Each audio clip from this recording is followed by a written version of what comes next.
Abra na carta de Tiago, capítulo 2. Nós vamos ler só o versículo 1. Está escrito assim: Meus irmãos, não tenhais a fé de nosso Senhor Jesus Cristo, Senhor da glória, em acepção de pessoas. Amém? Vou ler de novo. Meus irmãos, não tenhais a fé de nosso Senhor Jesus Cristo, Senhor da glória, em acepção de pessoas. Leio mais uma vez e você repete em seguida. Vamos lá. Meus irmãos. Que demais. Brasil, vamos repetir juntos. Meus irmãos. Portugal, junte-se a nós. Vamos lá. Meus irmãos. Não tenhais a fé de nosso Senhor Jesus Cristo, Senhor da glória, em acepção de pessoas. Amém? Isso quer dizer o seguinte: para a gente não achar que alguém tem mais fé do que outra pessoa, ou é mais espiritual do que outra pessoa, e nem tampouco a gente achar que outra pessoa tem menos fé ou é menos espiritual do que si mesmo. Mais ou menos isso. Mas nós vamos agora descobrir qual foi a pessoa de maior fé que Jesus encontrou nessa terra, quando ele estava aqui nesse mundo. Quem está interessado nisso? Eu espero que Jesus olhe hoje para cá e diga: no meio dessa multidão, você é o que tem mais fé. É a pessoa de maior fé. Você crê nessa palavra? Então vamos dar para ela a melhor salva de palmas possível. Quem está à distância, vendo pela TV Feliz, ouvindo pela Rádio Feliz, ou por qualquer emissora de rádio ou TV, junte-se a nós agora e glorifique a Deus conosco. Não tenha vergonha não, aplauda mesmo. Você que está no trânsito, glorifique a Deus conosco. Em qualquer lugar que você estiver, abra tua boca e diga glória, glória, glória. Isso, continua aplaudindo e glorificando. Pai, olha que coisa linda. Eu tenho certeza absoluta que em toda parte, no mundo todo, nesse momento, alguém está dando glórias ao teu nome. Então localiza cada adorador, cada adoradora, e sobre cada uma destas vidas, derrama a tua bênção, a tua virtude, o teu poder. Pai bendito, a tua palavra vai ser pregada. Vem com teu espírito, tome a boca do pregador, tome os lábios do mensageiro. Envia a tua palavra com poder e autoridade, e que a tua palavra vá, percorra toda a terra e prospere naquilo para o qual está sendo enviada. Em nome do Senhor Jesus. Diga amém, Jesus. Quem tiver lugar pode sentar, Brasil e Portugal também. Deus abençoe a todos. Quando Jesus caminhou entre nós, como se fosse apenas um nazareno, um galileu, quando Jesus estava aqui neste mundo, como se fosse um homem, simplesmente um homem, Ele sabia olhar para as pessoas e entender na mesma hora o que ia dentro de cada um, de cada uma, de cada pessoa. E Jesus não fazia acepção. O que é isso? Fazer diferença entre pessoas. Ainda mais em Israel. Porque os judeus, naquela época de Cristo, não se davam com os samaritanos, porque faziam acepção de pessoas, não se davam com os publicanos, que eram os cobradores de impostos, porque faziam acepção de pessoas, não se davam com as pessoas de baixa reputação, e separavam-se, não queriam contato. E isso perdura até os dias de hoje. Até os dias de hoje. Em Israel, se você encontrar com um judeu ortodoxo, aqueles que se vestem todo de preto e usam chapéus, e tem assim um cabelo compridinho na costeleta, não dê a mão para eles, não. Eles não vão te dar a mão. Eles não vão te cumprimentar. E se você, sem querer, precisar de uma informação e está passando um judeu ortodoxo, e você tocar no braço dele, dizendo, com licença, me dá uma informação, ele vai te repudiar como se você fosse um leproso, como se você tivesse uma doença grave. Isso é acepção de pessoas. Mas Jesus, já naquela época, não fazia acepção de ninguém. Tanto que no poço de Jacó, ele teve uma conversa profunda com a mulher samaritana.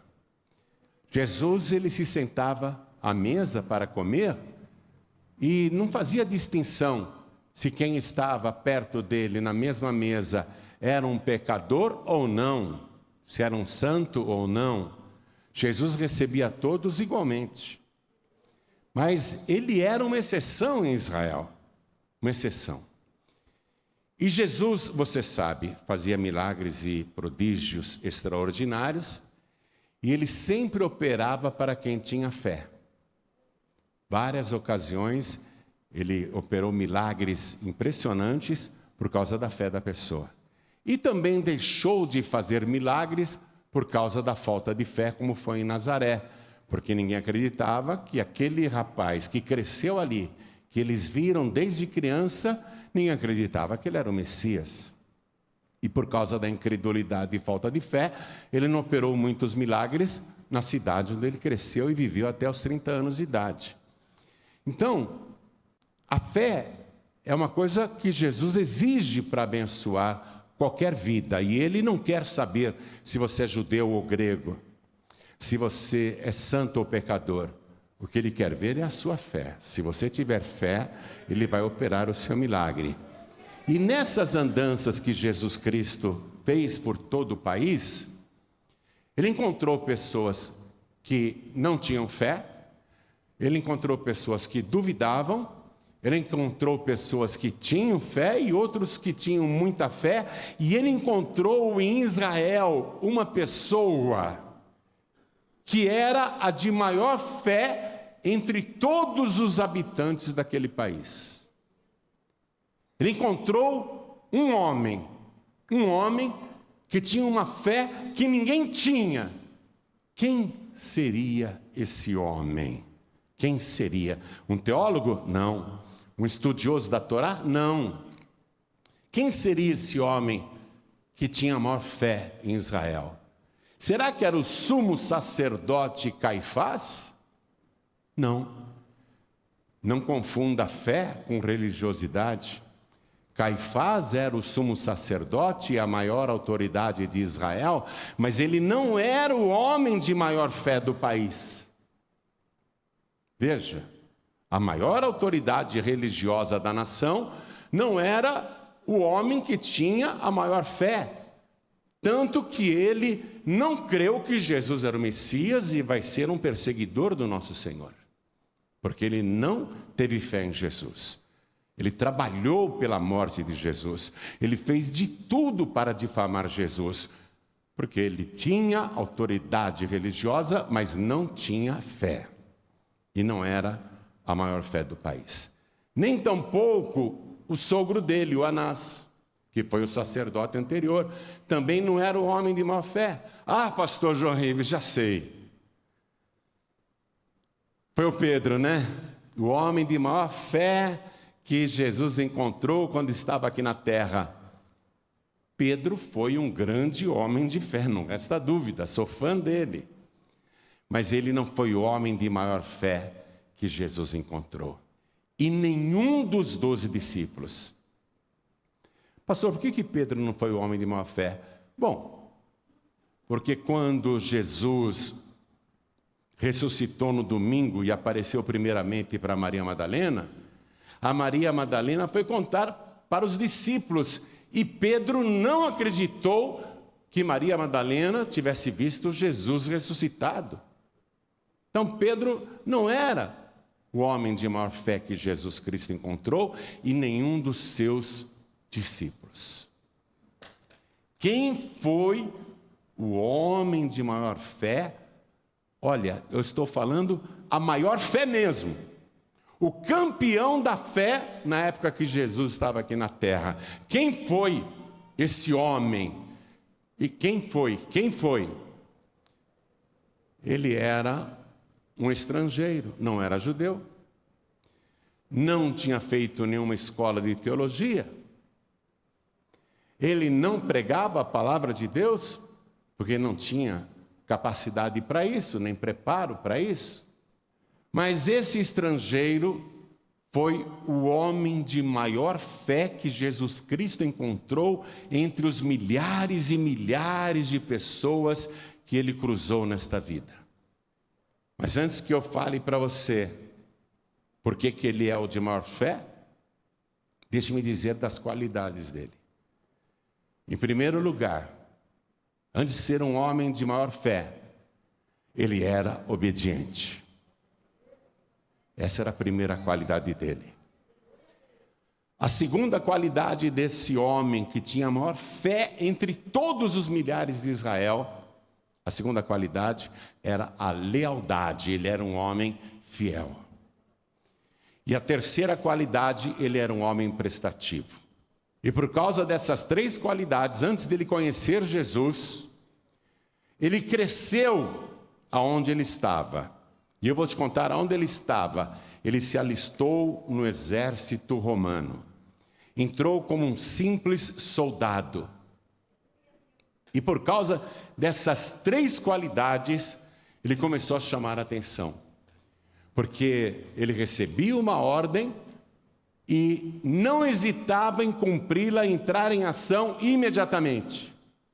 Ele não discutia a ordem. Ele ia e fazia como tinha sido mandado. E ele era leal ao exército romano e a César, porque no exército ensinaram para ele que César era o Filius Dei, frase em latim que significa filho de Deus. E essa frase estava escrita em todas as moedas do Império Romano, onde tinha ali a silhueta do César em alto relevo e em cima escrito César Filius Dei. Ele era leal a César, ele era fiel ao Filius Dei César. Ele seria capaz de morrer por César. E se a ordem fosse muito perigosa, ele não discutia, nem hesitava, cumpria, por causa da sua lealdade ao exército romano e também a César. Ele era muito prestativo. Ele ia muito além do que era mandado. E por causa disso, chamou a atenção dos centuriões e superiores, os legionários. E ele mesmo um dia foi promovido a centurião. O centurião romano, ele era chefe de 100 soldados. E quando o seu superior o chamou para essa promoção, disse: olha, você sempre obedeceu às minhas ordens e vai continuar obedecendo. Mas agora você tem 100 soldados que deverão obedecer a sua ordem como você obedece a minha ordem. A partir de agora, você tem poder de vida e de morte sobre esses 100 homens. O que você mandar eles fazerem, eles têm que fazer imediatamente. Se não fizerem, você pode até decapitá-los, porque essa era a pena para um romano. Sim, senhor. E ele então passa a comandar aquele batalhão de 100 homens e é transferido para vários lugares. E ele prospera, ele cresce, porque o centurião romano, quando havia guerra, ele recebia a maior parte do despojo, 100 vezes mais do que um soldado. Se um soldado no despojo fosse receber uma moeda de ouro, o centurião recebia 100. Então ele cresceu, prosperou, e além dos 100 soldados, ele tinha também criados, empregados. Mas ele não exercia a sua autoridade como um ditador. Porque ele tinha mais uma qualidade. Ele era um homem amoroso, que se preocupava com as pessoas. Ele se preocupava com cada um dos seus soldados. Ele cuidava de cada um deles e dos seus criados também, que era uma categoria de funcionário abaixo de um soldado romano. Era praticamente um escravo, um servo. Então, ele tratava todos muito bem. E por causa dessa maneira de tratar as pessoas, ele não precisava gritar para ser obedecido. Ele não precisava dar murro na mesa para impor autoridade. Ele não precisava falar palavrões para que o respeitassem e tivessem medo dele. Ele dizia uma só coisa, e fossem os seus soldados ou os seus criados, todos obedeciam imediatamente. E ele continuava com essas características. Primeiramente, ele era obediente, porque ele obedecia ao seu superior. Ele era leal, fiel ao exército romano e a César, a ponto de oferecer a sua própria vida pela fidelidade. E ele era prestativo. E ele exercia a autoridade dele com certa mansidão. As pessoas gostavam de atendê-lo. Ele não precisava dar uma ordem e ficar explicando. Bastava ele dizer, e fosse um soldado ou um criado, imediatamente aquele que recebia a ordem entrava em ação. Ele era obedecido prontamente com boa vontade. Não fazia acepção entre soldados e nem entre criados. Em uma certa altura da sua vida, ele foi transferido para Cafarnaum,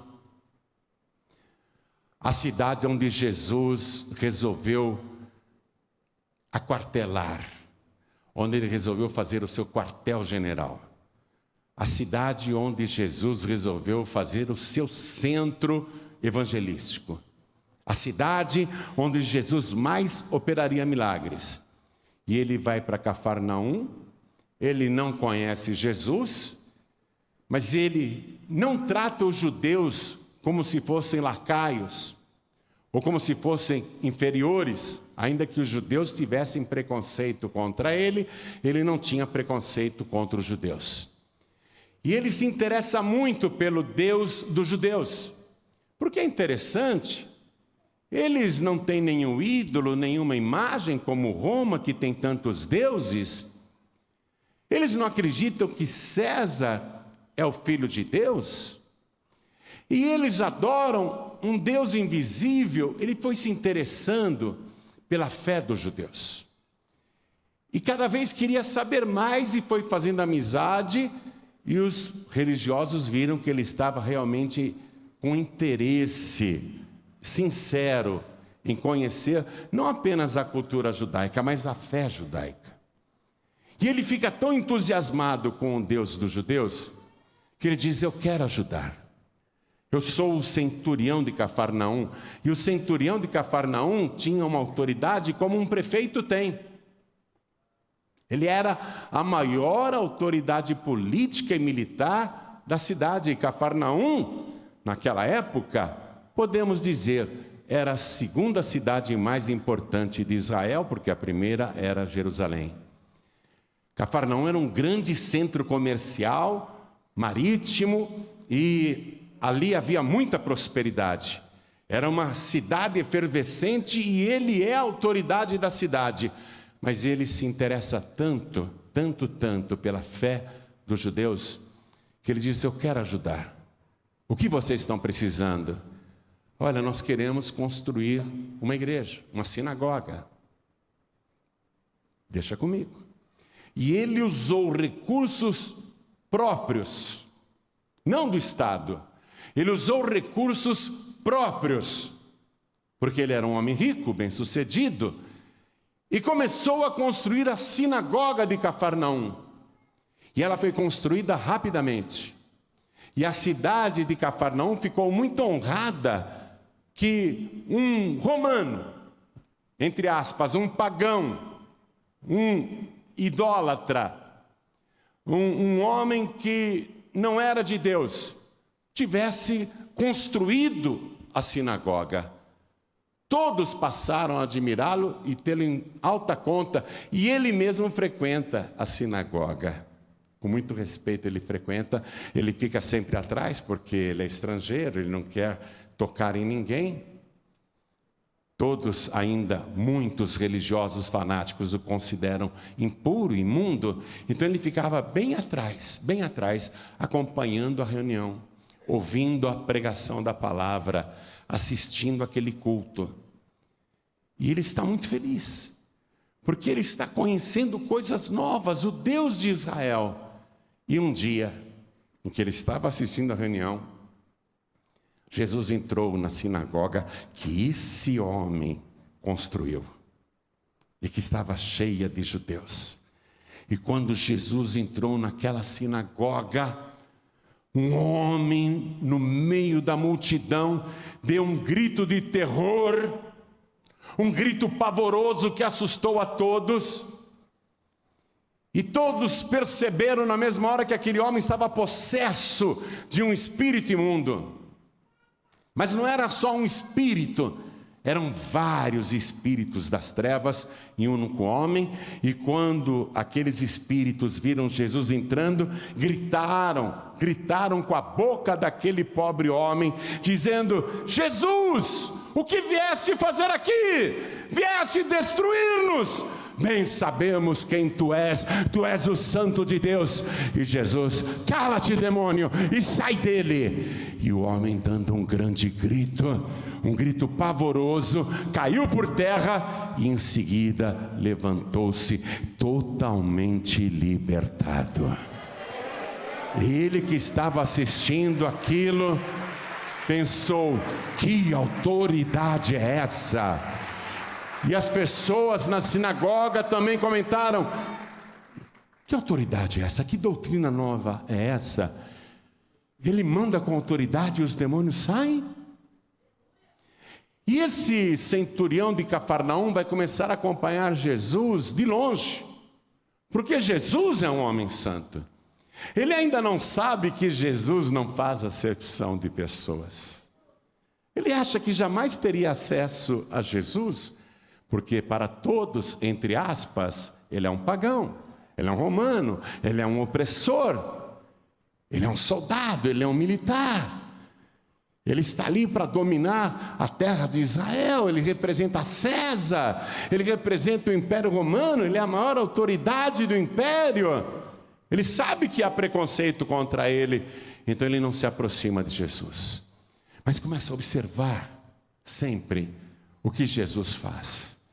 E por várias ocasiões, ele vai ver Jesus apenas com uma palavra curar surdos, mudos, cegos, paralíticos, leprosos, endemoniados, libertar os oprimidos. Ele vai ficando cada vez mais impressionado. Que homem é esse? Quem é esse Jesus? Ele acompanha Jesus de longe. É um santo homem, realmente ele é um santo homem. E um dia ele está em casa e um dos seus criados, o Evangelho diz que um criado que ele muito estimava, Lucas diz isso. A palavra estimar significa você ter a pessoa em alta conta, você valorizar a pessoa. Era só um criado, está muito doente, paralítico, atormentado e moribundo. Ora, ele é um homem rico, se esse morrer eu compro outro escravo, eu arrumo outro criado, eu tenho vários. Mas ele não é assim, porque uma das qualidades que ele tem é amar as pessoas. Ele se preocupa com aquele criado. O criado está paralítico, muito doente, terrivelmente atormentado, e não melhora. Os médicos vêm e o doente não melhora, pelo contrário, só piora. E piora tanto que levou aquele centurião ao desespero. Ele mandou chamar os anciãos da sinagoga de Cafarnaum, e ele diz assim: eu nunca me aproximei de Jesus. Na verdade, eu tenho até medo de tentar falar com ele, e ele não me atender, porque ele é um homem santo e eu sou um pecador, eu tenho muito sangue nas mãos, eu sou um homem de guerra. Mas eu não posso deixar o meu criado, que eu tanto estimo, morrer. Por favor, tragam Jesus aqui na minha casa, para ele colocar a mão sobre o meu criado. Porque eu acredito que se Jesus vier aqui e colocar a mão no meu criado, ele vai sarar, porque eu já assisti tantas curas que Jesus operou. Eu acredito que ele pode salvar esse criado que eu tanto estimo. Ou seja, eu amo esta vida, eu não quero perder essa vida. Essa vida é preciosa para mim, eu não quero perder essa vida. E os anciãos dizem para ele: fique tranquilo, nós vamos procurar Jesus e falar com ele. Muito obrigado, muito obrigado. E os anciãos encontram Jesus no meio de uma grande multidão. São os anciãos da sinagoga de Cafarnaum, são homens religiosos e santos, são homens de Deus.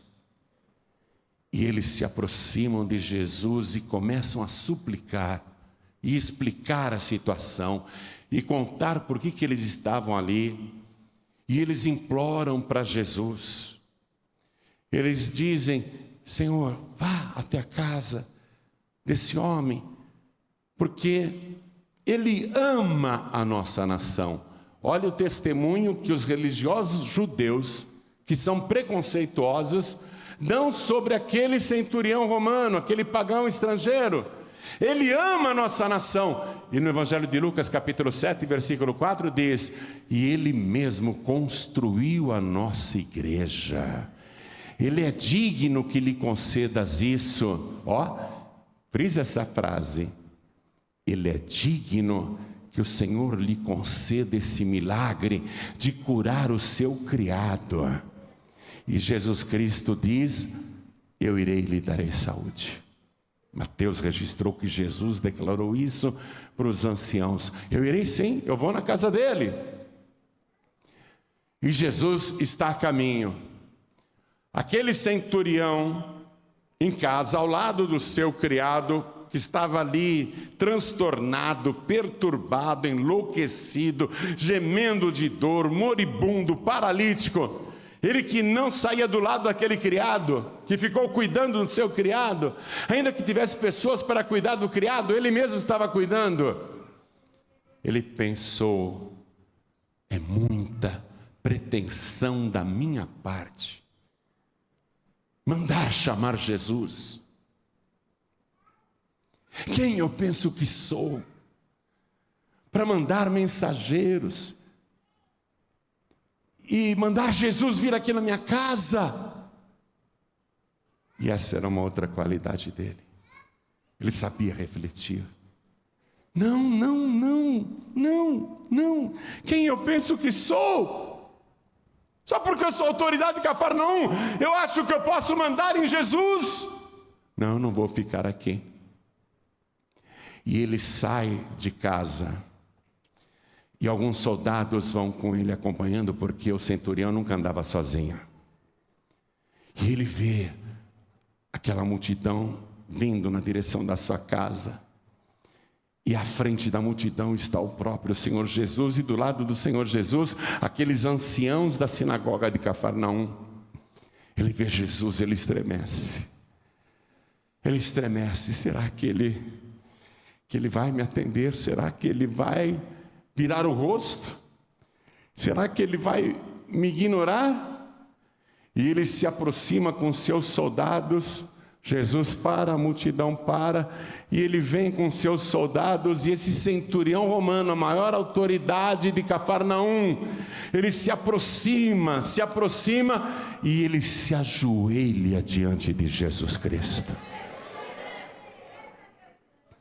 Você não tem ideia do que esse homem está fazendo. Primeiro, ele é um cidadão do primeiro mundo. Roma manda na terra. Ele é da elite. Ele é uma autoridade na cidade, a maior autoridade política e militar. Ele se ajoelha diante de um judeu. que Roma desprezava como gente inferior de quinta categoria. Olha o que ele está fazendo quando ele se ajoelhou na frente de Jesus. Até os seus soldados que estavam acompanhando ficaram estremecidos, ficaram pasmos. Jesus de pé e ele ajoelhado diante de Jesus. E ele se humilha. Ele se humilha. E o Evangelho de Mateus registra, Lucas também, que ele diz assim: Senhor, eu não sou digno de que entres na minha casa. Mais uma qualidade desse homem: humildade. Ele não está dizendo eu sou o bom, eu sou o tal, eu sou o maior, eu sou o cara. Pelo contrário, ele diz: eu não sou digno. Eu não sou digno, ele se humilha. Eu não sou digno de que entres na minha casa.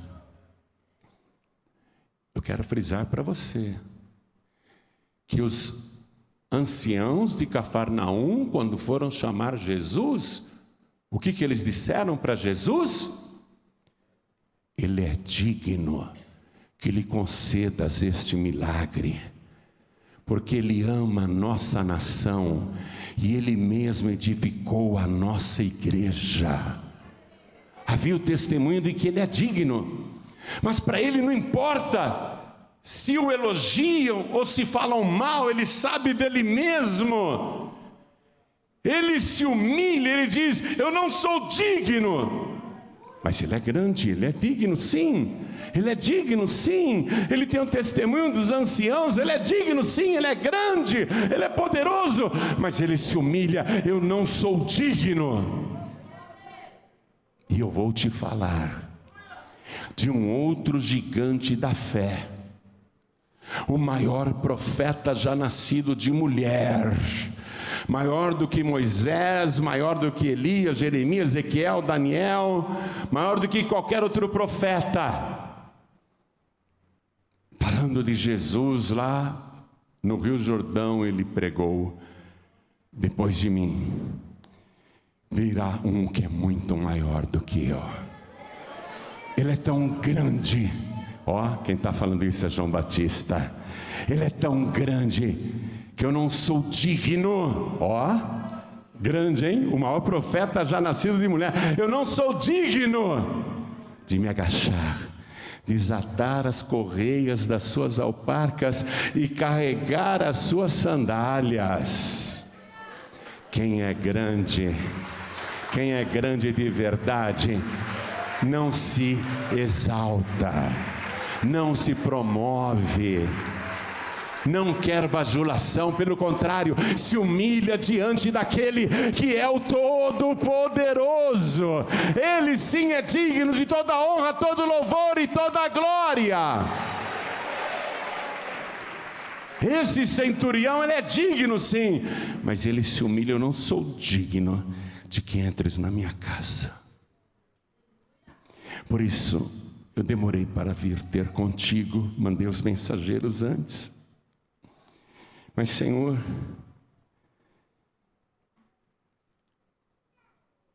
eu sou um homem sob autoridade, eu tenho superiores.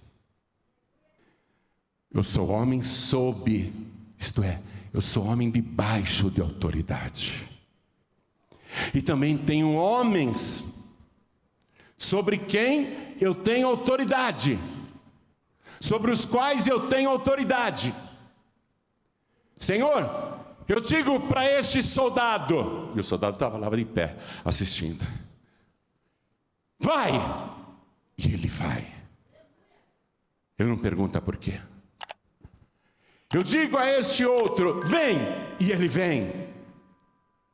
Ele não pergunta o que é, ele vem. E eu digo para o meu criado: faça isso, e ele faz. Eu tenho autoridade de dar ordem para essas pessoas, mas eu também obedeço ordens. E eu sei que o Senhor é a maior autoridade da terra. Diga apenas uma palavra e o meu criado sarará. Diga uma só palavra e o meu criado será curado.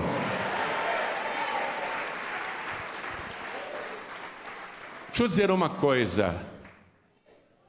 Todas essas qualidades que eu elenquei deste homem são as qualidades que qualquer pessoa que deseja ter autoridade precisa ter. Qualquer pessoa que quer ter autoridade, primeiro precisa aprender a obedecer. Porque quando você aprende a obedecer, você vai fazer um treinamento para depois dar ordens. Segunda qualidade, a lealdade. A pessoa que recebe uma ordem não pode murmurar. Não pode falar pelas costas. Não é só na igreja, não. No local que você trabalha, o teu chefe, a tua chefe te dão uma ordem. Você até diz assim, Senhor, mas sai falando mal depois do chefe, da chefe? Ou murmurando? Tem que haver lealdade. Qualquer pessoa que deseja ter autoridade e crescer, tem que ter lealdade, seja no trabalho ou na igreja. No trabalho ou na igreja. Porque se você um dia quer ter autoridade, você tem que aprender a obedecer e aprender a ser leal. E a terceira qualidade é aprender a ser prestativo. Quarta qualidade, amar as pessoas. Se importar com elas. Sem fazer acepção de pessoas. Quando Tiago escreveu aquela carta, ele disse assim, quer dizer que se na tua igreja entrar alguém com um anel de ouro na mão e entrar ali um mendigo todo esfarrapado, você vai chegar no homem rico e dizer, senta aqui na honra, e vai desprezar aquele pobre? Na igreja a gente não pode fazer acepção de pessoas. Pastor, eu vou falar aqui de maneira bem grosseira mesmo. Não fique bajulando os ricos da igreja. E também não despreze os pobres da igreja. Mas trate a todos com o mesmo amor que Jesus Cristo te amou. Porque Ele não levou em consideração que eu e você éramos perdidos, não valíamos nada. Nós estávamos nas trevas, nós éramos desprezíveis. E mesmo assim Ele nos amou, Ele não nos desprezou. E Ele nos elevou às maiores alturas. Amar as pessoas sem fazer acepção de pessoas. Ame o rico na igreja. Eu fico preocupado quando um pastor fica bajulando um empresário da igreja. É um grande empresário que está aí. Não, trate ele sem acepção. Trate ele com amor. Porque ele pode ser muito rico, mas se ele entrou na igreja é porque ele está se sentindo pobre, miserável, nu e desgraçado. O rico entrou na igreja porque ele está se sentindo na miséria espiritual. Então trate ele com amor. E o pobre então nem se fala. O pobre então, coitado, trate com amor. Eu sou campeão de abraçar bêbados. Eu já cheguei em casa cheirando cachaça e nunca tomei pinga. Você dá risada, mas é verdade. Eu abraço bêbado, eu abraço mendigo, né? Tem que abraçar todo mundo. Amor pelas pessoas. Quem quer ter autoridade tem que ter essas qualidades. E por mais importante que você seja e tenha vários diplomas e preparo intelectual, e ainda que você seja o maior, a maior da igreja, você tem que se humilhar na presença de Deus. A palavra diz, humilhai-vos debaixo da potente mão de Deus, para que a seu tempo o Senhor vos exalte. Não é o homem que vai te exaltar. Se você fizer essas coisas, você será exaltado por Deus. Você vai crescer com a mão de Deus e não com a mão dos homens. E a fé, amados, a fé. Jesus ficou admirado quando esse centurião disse: eu sou homem sob autoridade, debaixo da autoridade. Mas eu também tenho homens sobre os quais eu tenho autoridade. Viu? E aqueles que ele tinha autoridade o amavam. Todos estão aqui, de pé em volta, assistindo aquela cena inusitada de um cidadão do primeiro mundo, um centurião romano, a maior autoridade de Cafarnaum, dizer que não é digno. Todos estão admirados disso, e Jesus também. Jesus está muito admirado, e quando ele diz para Jesus, eu digo para este: vai, ele vai. Eu digo para este: vem, ele vem. Eu digo para o meu criado: faça isto, e ele faz. Senhor, diga apenas uma palavra e o meu criado será curado. Foi aí que ele, assim, se destacou entre os milhares e milhares de religiosos que havia em Israel. Aquele homem não tinha teologia, não tinha nada, mas ele tinha fé no nosso Senhor e Salvador Jesus Cristo, uma fé verdadeira, a maior fé que Jesus encontrou em Israel. E Jesus, admirado, disse: em verdade vos digo que nem mesmo em Israel eu encontrei tanta fé. Eu quero que Jesus diga isso de você. Não fique pensando que eu, porque sou o pastor presidente, sou de maior fé da igreja. Aquela irmãzinha, ela tem muito mais fé que eu. Não é? O pastor João Henrique deve ser o homem de maior fé da igreja. Aqui nada. Tem um monte aqui que tem mais fé do que eu. Tem um monte aqui. E eu sei disso. Por isso que eu não desprezo ninguém. Por isso que eu recebo todo mundo. Por isso que tenho todos em alta consideração. Por isso que eu amo a sua vida. E não vou abrir mão de você, não adianta. Olha, você pode hoje ser um bode ou um cabrito, ou uma cabrita ou uma cabra, mas eu vou te amansar em nome de Jesus Cristo, e Jesus vai te transformar num cordeiro de Deus, numa ovelha de Deus. Ele vai tirar as pragas da tua vida, Ele vai tirar as imperfeições de caráter, os defeitos de personalidade, e Ele vai fazer de você uma bênção para o reino de Deus. É isso que Jesus faz. Imagine aquele homem, aquele centurião romano, ter mais fé do que Pedro. Pedro fez grandes milagres e sinais, mas Pedro não tem maior fé do que aquele, entre aspas, pagão, estrangeiro, aquele romano. E Pedro é aluno de Jesus, mas Pedro não tem a fé que aquele homem tem. Está sabendo disso? O sacerdote, o sumo sacerdote Caifás, Anás, o sinédrio com seus 70 sábios, nenhum deles tem mais fé do que aquele estrangeiro. Nenhum dos religiosos de Israel tem mais fé do que aquele homem, que nem teologia tem, que mal conhece a palavra de Deus. Mas ele conheceu Jesus. Ele viu que Jesus não o repeliu. Jesus não ficou dizendo: impuro, não me toque, não. Pelo contrário, Jesus o elogiou. E aquele homem vai trocar de domínio.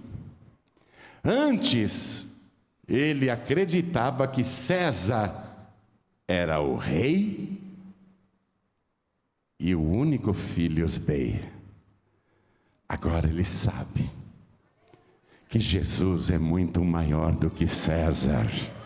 e que Jesus é o verdadeiro Filho de Deus, e não apenas Rei, Ele é o Rei dos Reis e o Senhor dos Senhores, Ele é o Rei do universo, Ele manda e acontece. Quando aquele centurião romano chega em casa, o criado não está mais moribundo, o criado não está mais estatelado na cama, paralítico, ele está de pé. Foi receber o seu patrão, o seu dono, ele foi recebê-lo na porta, todo mundo comemorando. Quando o centurião chegou em casa, o seu criado já estava sarado. O homem de maior fé que já existiu. Aí eu fiquei meditando sobre a vida desse homem de grande fé, e eu tenho para mim, e se você puder me prove o contrário, eu tenho para mim, que esse homem é o mesmo do capítulo 10 de Atos dos Apóstolos. Tenho certeza absoluta que é o mesmo homem. No capítulo 10 do livro de Atos, há a narração de um centurião romano que estava em jejum, orando, jejuando, orando e jejuando, orando para o Deus de Israel e jejuando para o Deus de Israel. E de repente aparece um ser resplandecente na sua frente, um anjo de Deus, que o chama pelo nome e diz: Cornélio, as tuas orações e as tuas esmolas, isto é, a tua caridade, subiram para a memória de Deus. Agora você manda chamar o Simão Pedro, para que venha aqui. Ele está na cidade de Jope, 50 quilômetros daqui. Você manda ele vir aqui, que ele vai te falar o que você deve fazer. E o anjo desaparece, e esse centurião chamado Cornélio chama 2 criados, porque ele tinha criados, e um soldado de sua confiança, um soldado piedoso. Ele conta a visão que teve e pede para que eles se dirijam até a cidade de Jope, procurem pela casa de Simão, o curtidor. E eles partem, porque receberam a ordem para ir. O criado, quando ele diz, faz isso, o criado faz. Quando ele diz para o seu soldado, vai, o seu soldado vai. E eles foram para Jope. Localizaram a casa.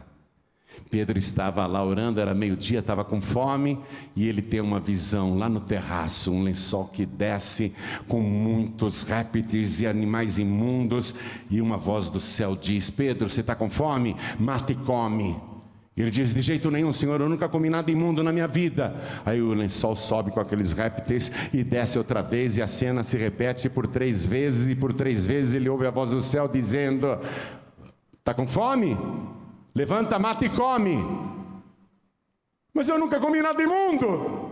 Ou seja, ele era um judeu preconceituoso. Ele não quer contato com aquilo que é imundo. E Deus disse para ele: Pedro, não consideres imundo aquilo que o Senhor purificou. Olha isso. Vai com eles e não tenha medo de nada. Tem 3 homens chegando aí, vai com eles. Obedeça. Você vê? O centurião, ele é um homem que diz para o soldado, vai, ele vai. Ele diz para o criado, faça isso, ele faz. Deus falou 3 vezes para o seu servo Pedro: levanta, mata e come. Não, de jeito nenhum. Você está vendo como tem crente voluntarioso e teimoso, que não obedece nem o próprio Deus?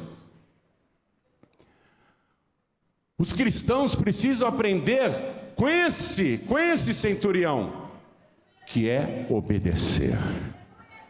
Obedecer sem questionar. Tem gente acima de você e tem gente abaixo de você.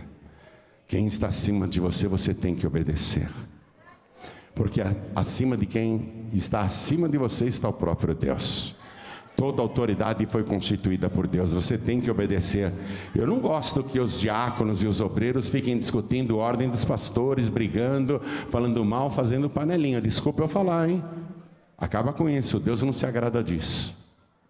Tem que aprender a obedecer. Você viu?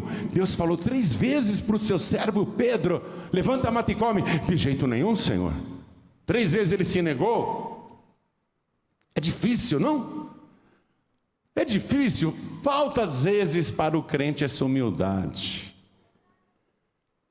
A pessoa entender que ela não é nada, que Deus é tudo e que nós servimos a Deus.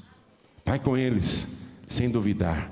E Pedro desce e pergunta para os homens, e os homens vão dizer agora uma palavra.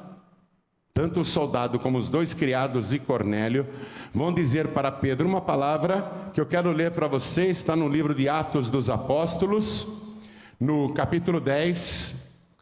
Atos dos Apóstolos, capítulo 10. Eu vou ler para você o versículo 22. Olha o que está escrito aqui.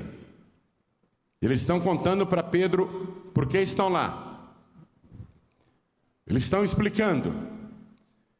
E eles disseram para Pedro: Cornélio, o nosso centurião, o nosso chefe, o nosso patrão, varão justo e temente a Deus, e que tem bom testemunho de toda a nação dos judeus, foi avisado por um santo anjo para que te chamasse à sua casa e ouvisse as tuas palavras. Pedro disse: então eu vou, vamos amanhã, porque agora já ficou tarde. E Pedro vai no dia seguinte. E quando ele chega na casa desse centurião, ele está tremendo. Pois não? O que o senhor deseja? O centurião disse: é você que vai me dizer o que eu devo fazer. Não sou eu que vou dizer o que você deve fazer. E contou para ele a visão e disse: um anjo mandou te chamar. O que é que você tem a nos dizer? E Pedro abriu a boca e disse: eu só sei de uma coisa. Eu só tenho uma coisa a dizer. O Jesus Cristo, que foi julgado, condenado, crucificado e morto, ressuscitou no 3º dia, e nós somos suas testemunhas. Ele está vivo e nós sabemos que ele foi constituído por Deus, juiz dos vivos e dos mortos.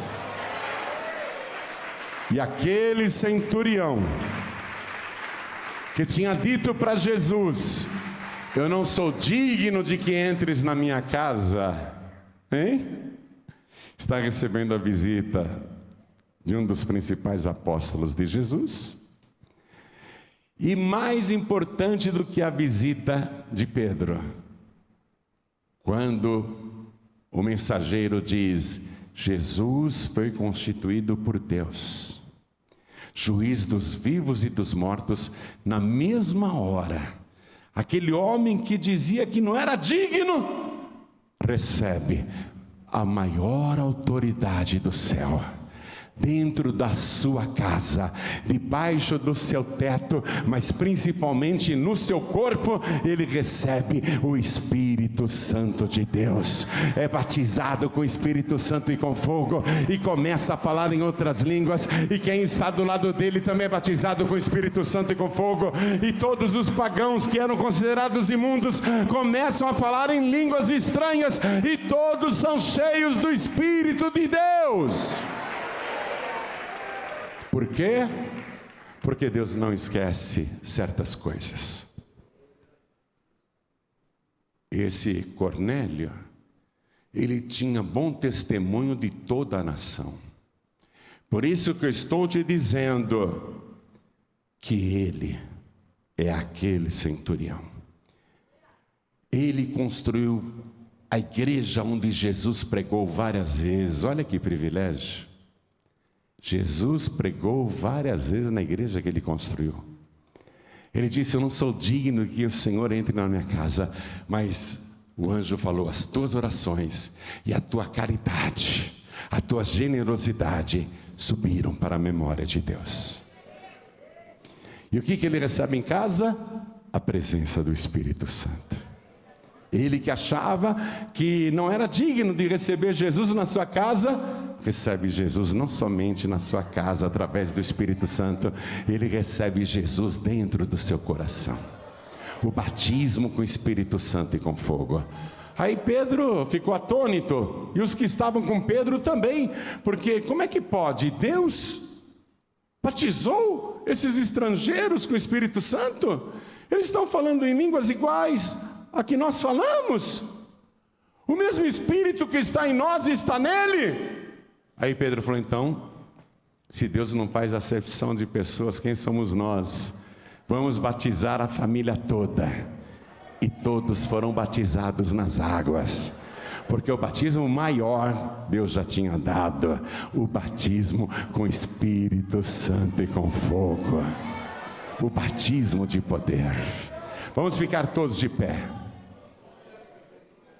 Você está entendendo isso? Quem quer ter autoridade, primeiro precisa aprender a obedecer e ser leal à autoridade que Deus colocou sobre a sua vida. E ser uma pessoa, um obreiro, uma obreira, um servo, uma serva, um membro prestativo na igreja, que vai além do que é mandado, e amar todo mundo, amar todos. Ó, aqui não tem esse negócio, eu não vou com a tua cara, viu? Olha para mim, meu filho, aqui não tem esse negócio, eu não vou com a tua cara. Aqui não tem esse negócio, eu não vou com a tua cara, eu não gosto dessa pessoa. Aqui não tem, na Paz e Vida não. Aqui na Paz e Vida nós amamos todo mundo para a honra e glória do nosso Senhor e Salvador Jesus Cristo. Porque uma alma, seja qual for, do rico ou do pobre, vale mais do que todo ouro e toda a prata do mundo. Aqui nós amamos a todos, valorizamos a todos. Assim como aquele centurião não quis perder o criado doente, nós não queremos perder você. Eu falei na última reunião de líderes, quando a gente perde um membro na igreja, a culpa é nossa. Cadê fulano? Não está mais vindo na Paz e Vida, a culpa é nossa. Nós não soubemos cuidar daquela ovelha. Nós não amamos aquela ovelha o suficiente. A gente perdeu aquela ovelha, a culpa é nossa. Nós perdemos aquele servo de Deus, aquela serva de Deus, a culpa é nossa. A pessoa não está mais vindo, aquele músico não está mais vindo, aquela cantora, aquela levita não está mais vindo. Por quê? A culpa é nossa. A culpa é minha, a culpa é sua, a culpa é dos líderes. Porque nós temos que aprender isso, ó, viu? Temos que aprender isso com esse centurião romano. O homem de maior fé que já existiu em Israel na época de Cristo. Porque tinha essas qualidades que eu expus para você detalhadamente. Agora imagine esse homem agora, aquele que já tinha a maior fé, e foi por causa da fé que ele recebeu também o batismo com o Espírito Santo e com fogo, porque isso é fé. Jesus disse, os que creem em mim, meu nome falarão novas línguas. Falar em línguas é fé, ele tinha muita fé. Imagina agora que ele é batizado com o Espírito Santo e com fogo. Pena que a gente sabe tão pouco da vida desse centurião. Tão pouco. Tão pouco. Mas se prepare. Olha para mim. Olha para mim. Se você for para o paraíso de Deus, quando morrer, ou quando for arrebatado, ou quando ressuscitar na volta de Jesus e subir para o céu, para o paraíso de Deus, Jesus disse, muitos virão do Oriente e do Ocidente, e se assentarão à mesa com Abraão, Isaque e Jacó no reino dos céus. Jesus disse isso quando se admirou com a fé, a grande fé, a única fé desse centurião, uma fé que ninguém tinha. Jesus disse isso. Por quê? Porque ele está lá. Se você for para o paraíso, você vai conhecê-lo. Quem quer ir para o paraíso aqui? Quem quer conhecer esse centurião? Olha, eu quero dar um abraço nesse centurião.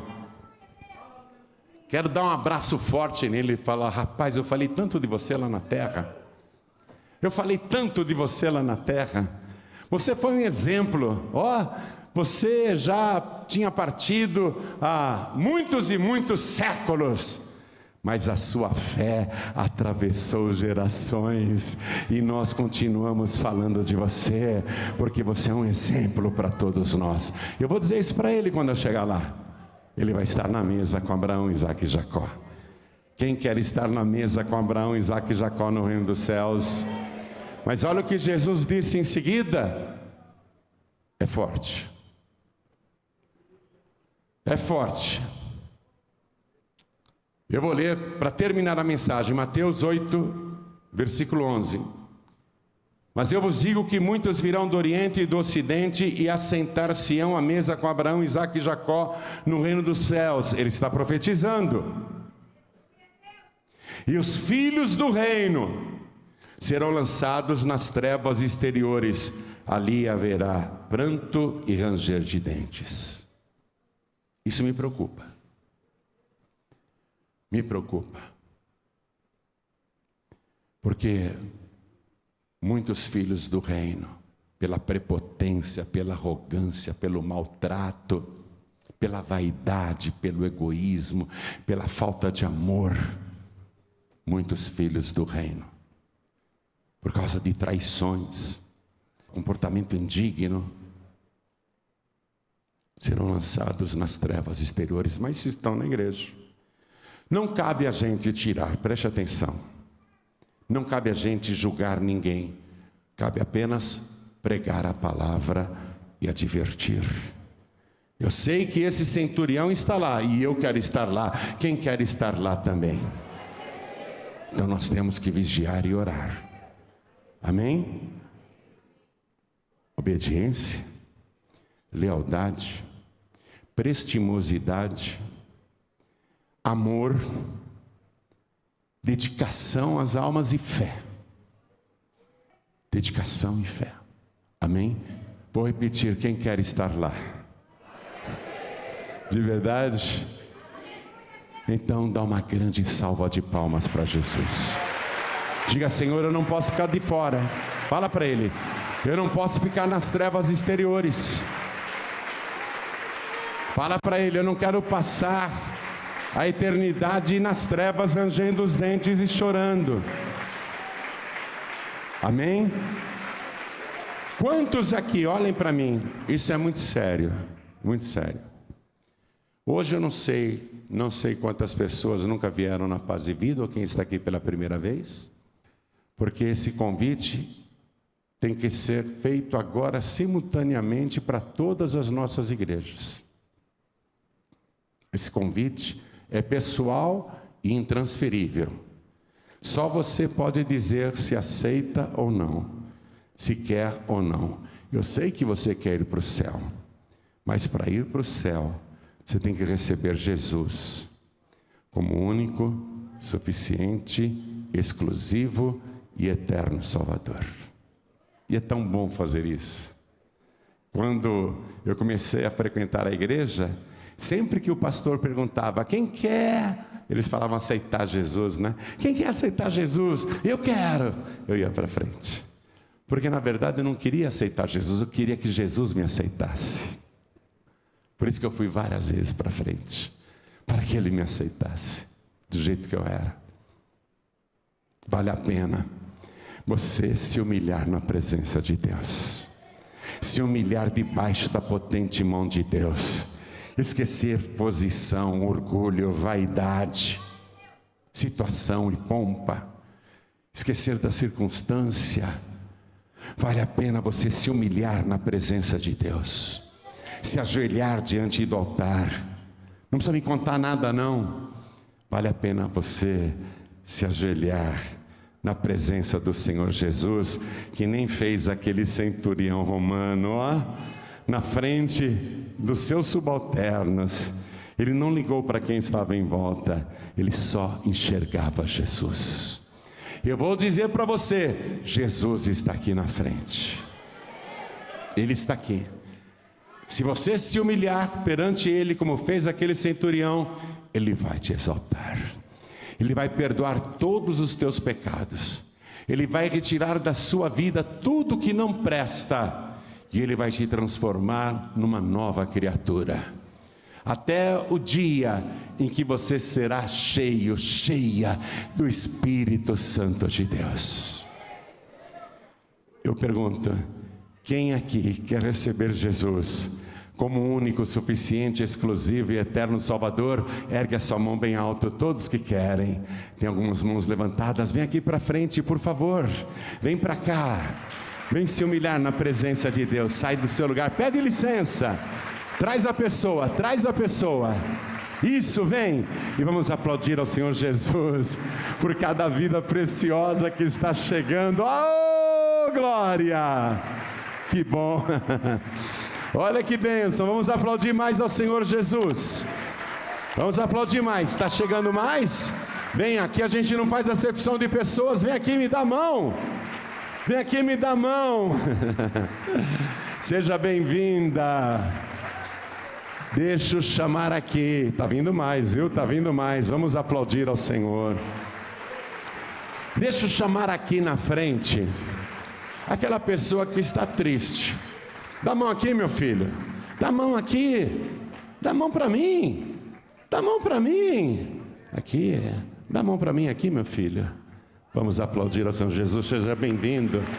Jesus te ama. Ele vai transformar a sua vida. Amém? Pode contar com a gente. Viu? Assistência social, cuida deles aí, hein? Assistência social, fica de olho aqui nesses moços e para quem precisar também. Quero chamar aqui na frente quem está se sentindo abatido na fé porque foi machucado. Te maltrataram, te humilharam, né? Você ficou a ponto de até desviar da fé. Hein? Te bateram pesado. Vem aqui para frente em nome de Jesus, que você vai voltar para sua casa completamente limpo, limpa, libertado, libertada, com o coração transformado. Você que está ferido, que está ferida, vem aqui para frente em nome de Jesus. Está vindo mais, vamos aplaudir.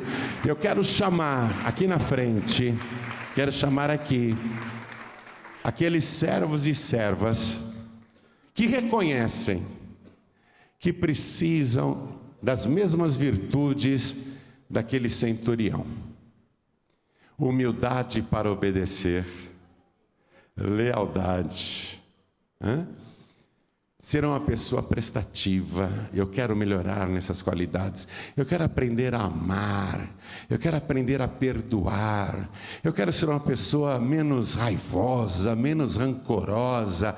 Eu quero ter o meu coração limpo. Eu quero melhorar diante de Deus. Vem aqui para frente também. Vem para cá, vem para cá.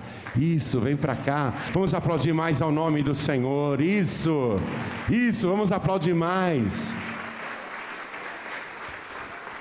Eu quero chamar aquelas pessoas que dizem assim: Pastor João Ribe, eu quero a fé do Cornélio para mim. Eu quero ter aquela fé. Você sabia que a fé sobrenatural, não a fé natural que todo mundo tem, né? Fé natural todo mundo tem. Tem gente que acredita no trovão, acredita na árvore, acredita na água, acredita na pedra, acredita no gesso, né? A fé natural todo mundo tem. Eu estou falando da fé sobrenatural. Você sabia que é dom do Espírito Santo de Deus? Cornélio tinha uma fé sobrenatural. Você acredita que ele falava aqui na terra e Deus escutava lá na glória? E mais, mandava anjo para falar com ele. Quem quer ter essa fé, vem aqui para frente também. Essa fé que o Cornélio tinha, essa fé sobrenatural. Vem para cá. Quem quer ser cheio do Espírito Santo? Eu quero ser uma pessoa transbordante da presença de Deus. Eu quero falar em línguas, falar em mistérios. Eu quero o dom da profecia. Eu quero os dons de curar. Eu quero o dom de operar maravilhas. Vem aqui para frente, vem para cá. E estou falando com você também que está assistindo pela TV, ou ouvindo pela Rádio Feliz FM, ou no podcast João Ribe, em qualquer plataforma de podcast. Você digita João Ribe, vai aparecer um monte de pregação que a pastora Daniela Porto, ela cuida disso com o maior carinho. O nosso podcast está sendo ouvido no mundo todo. Seja bem-vindo, viu? Seja bem-vindo. Nosso podcast está sendo ouvido no mundo todo, é uma coisa impressionante. Você que está ouvindo esta mensagem, onde quer que esteja, quer entregar a vida para Jesus? Onde você estiver, é possível se ajoelhar? Então ajoelhe-se. Não dá para ajoelhar, que nem eu estou aqui, eu estou ajoelhado aqui. Não dá para se ajoelhar? Não tem problema, você faça o seguinte: se você quer entregar a vida para Jesus ou voltar para Jesus, coloque a mão assim sobre o teu peito, na altura do coração, que Deus está te vendo. Deus está te vendo, viu? Do jeito que ele via lá o centurião romano, do jeito que ele viu o Cornélio, ele te vê também. A igreja continua de pé. Todos que estão de joelhos em toda parte, com a mão sobre o peito, na altura do coração, todos orem assim comigo, mas ore com fé. Ore com fé. Meu Deus e meu Pai. Isso, gostei. Está tristinha, né? Fica tranquila que Deus vai cuidar de tudo. Aliás, Ele já está cuidando. Viu? Alegra-se, mulher. Vai, dá um sorriso aí. Vamos de novo. Meu Deus e meu Pai. A Tua palavra é um bálsamo para a minha alma. É um deleite para o meu espírito. E eu quero crescer diante dos homens e diante de Ti. Eu quero aprender a obedecer. Eu quero ser leal incondicionalmente. Eu quero ser um servo prestativo, uma pessoa prestativa que ama o próximo. Eu quero ter a fé do centurião. Eu quero uma grande fé, uma fé sobrenatural. Eu quero que o Senhor me purifique, porque consideravam o Cornélio como impuro, mas o Senhor mesmo disse que o purificou.